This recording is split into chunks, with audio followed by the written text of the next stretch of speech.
ก็ได้83 84หรอกน้องใต้ก็ได้อันพ่อแม่ตายน่ะนะจ้า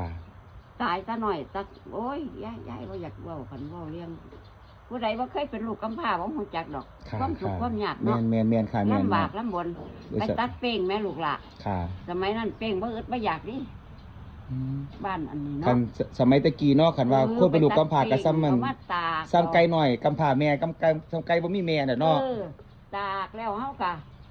มาถักฝ้อยไปขายเนาะจ้าอุ้ยภาษาคันละ3 บาทนึงแบกไปขายซ้ำบ้านกระบะหลายปานใดนี่3 บาทฮะหลายปานใดปิ้งหลายปานใด3 บาทได้3 บาทหลายแล้วลูกก็ปุ้มบักใหญ่แล้วเฮาก็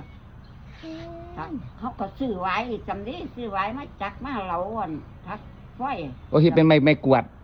ไม่กวดสมัยนั้นอันละ3 บาทมันเฮ็ดยากอยู่ได้ไม้กวาดปิ้งมันก็หนาก้อนไม่กวดซุมื้อนี้ดีแล้วแม่นๆครับแล้วมันก็กวาดดีมันทนพร้อมทนพร้อมสมัยเป้งมันบ่คืออันนี่ดิมันได้บัดดนดิแม่นค่ะโอ้ยมันได้ลำบากลำบนจังว่าตกมา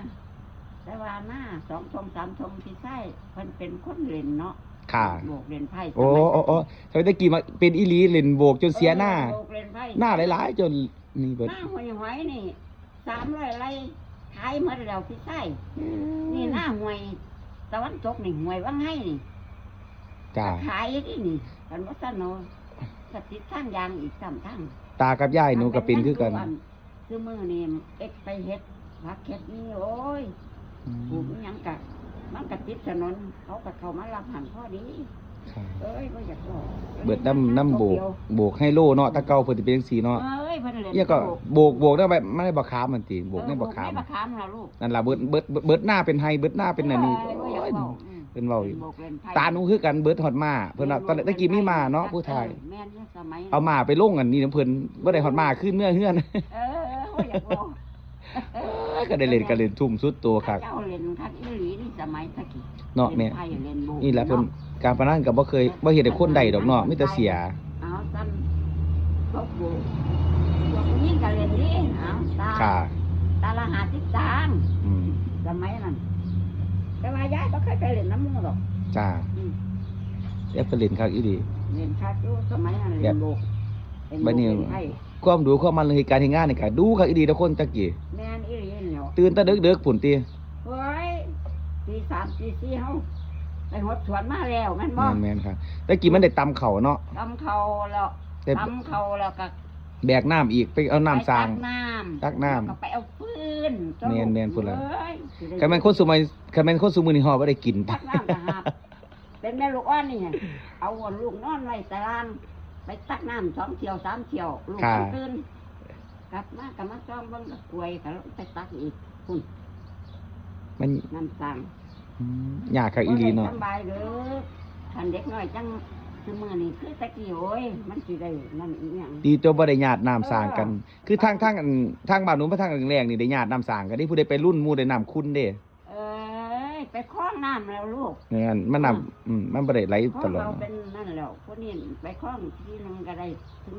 ผู้ที่คล้องที่2ก็ได้2เนี่ยต้องไปเข้าคิวเอาเด้ติเข้าคิวเอาล่ะสมัยนั้นน่ะเขาคิวเอาน้ำโอ้ยเอามาแล้วก็มาเอาหินเกียร์นี่ตัวนี้นายให้มันใสว่าบ้านไหนอึดน้ำนี่สมัยนั้นเนี่ยมันสิมีช่วงแรงๆช่วงสงกรานต์นี่ยายถ้ามันอึดน้ำแม่นอีหลีเรียนที่เรียนหาแล้วลูกช่วงมันแรงบ้านคันใหญ่โอ้ยจะตักบ่ไกลติเอาใบแดงแล้วพกได้อีหยังไปตักกะตานี่บ่คือได้อีหยังตะกี้ยายได้อีหยังไปใส่เอาน้ำสางไปเอาแนวไปใส่เอาน้ำสางแม่แนวไปตักเอาแม่กะคุบ่กะคุแล้วลูกนั่นมีแต่คุแล้ว3คุดิกะคุเล็กเป้งนิ่ง3คุเอาขี้ย่างท่านแม่ลูกกะตาเนาะกะตาท่าขี้ย่างเพิ่นเอิ้นอันนี้เนาะคุท่าขี้ย่างนี่จักอันต่อมาจังมีคุถังนี่ลูกตาก็เต็มมาหอดเฮียนแล้วเหลือครึ่งนึงเด้ทั้งหัวทั้งเฟียดแล้วสมัยโบราณเนาะอันตำเขานี่แม่งซุมื้อนี่ตำเองหนูจ้างก็บ่ได้กินดอกเขาบ่ตำบ่ไหวดอกโอ้เสือสิตำเสือสิฟัดสิมันเรียกออกบ่ได้1เลยซะดอกตำแล้วก็มาเต้าแล้วก็จังได๋มาซ่อมนี่ลูกเอ้ย แต่ว่าอัน เรา ได้เบิ่งคลิปหนึงอยู่ทางลาวเพิ่นนั่นเขาเพิ่นบ่หลายดอกยายซุมื้อนี่ล่ะ มันมีสิเด้พี่น้องทางลาวตอนนี้เขาเพิ่นบ่หลายเพิ่นก็ได้เอามันสำปะหลังเห็นไหม มาผสมกับเขาวหนึ่งกินไหมเพิ่นเอิ้นว่ามันโตนเนาะมันเป็นอาจสิแม่นมันหาหน้าที่บ้านเฮานี่ล่ะเอามาผสมกับเขาวแต่ว่าของเฮาตะกี้ก็สิบ่ทุบคักปานนั้นดอก เอาทุกตัว แม่นบ่ ได้กินมัน ย้ายไปหาบักแตงในดงพอใหญ่จานท้องเล่าเอาให้ฟังเขาบาดบ้องขวนนี่ลูก หึเขาบาดบ้องขวัญ เขาบาดบ้องขวนหยังอันเขา